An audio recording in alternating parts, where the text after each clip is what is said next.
In our news this evening, Hikutawake has surfaced in the media once again with allegations government funds for compensation of a house burnt down has been misspent.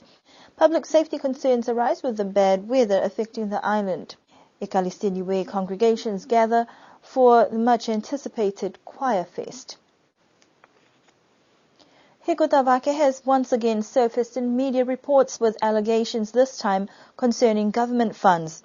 Government representatives confirmed that funds had been approved as compensation for a house that was burnt down in Hikutawake almost 3 years ago. A local resident raised alarms alleging that funds set aside by the government had been misspent and used for other purposes, which reflects badly on government and the persons involved. It is reported that government officials have been to inspect the site when concerns surfaced and were shown the site where the house would be built. Sources who preferred to remain anonymous claimed that instead another building had been constructed near completion and questioned why other families who lost their homes in fires in Hikutawake had not been compensated in the same manner. These concerns were raised with outside media and featured by Radio New Zealand International recently. That has resulted in government making no further comments to that media faction. The owner of the property in discussion has spoken out saying that government funds were not used to build this new establishment and that the business project has been funded with his own personal funds.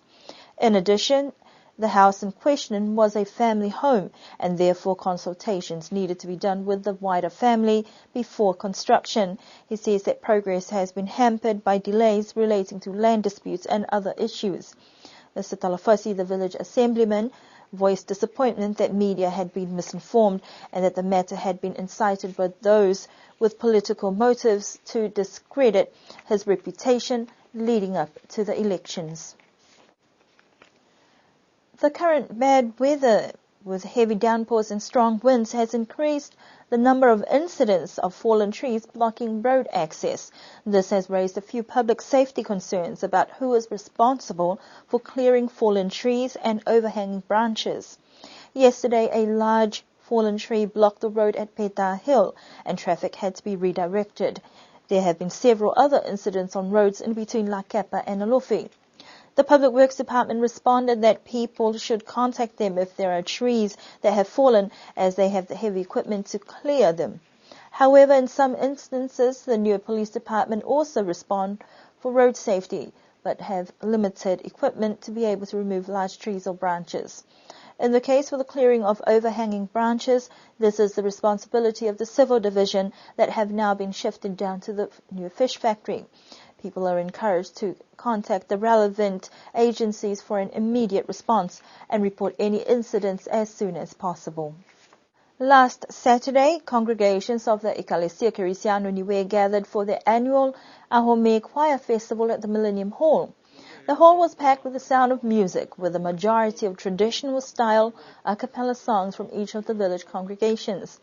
The much-anticipated event is held once a year and has been common practice since the church was established as a means of bringing people together in worship. This worked well with the theme of the day, how good and pleasant it is for God's people to live together in unity.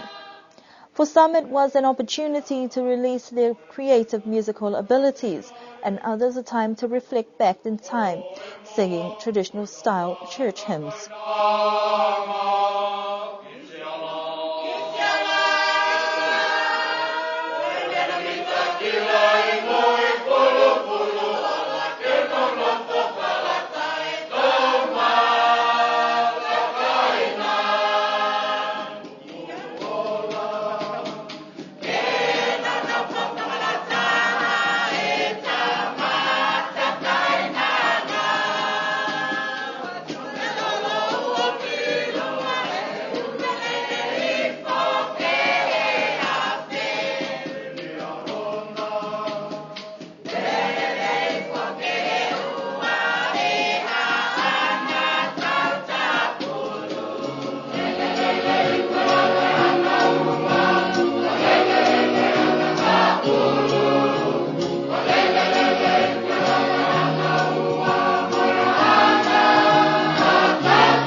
BCN President Reverend Aifulia Bomale expressed his gratitude to all the congregations for their cooperation. He said it is their hope that they can continue this tradition within the church for years to come. On top of this, the offerings collected on the day was over $33,000.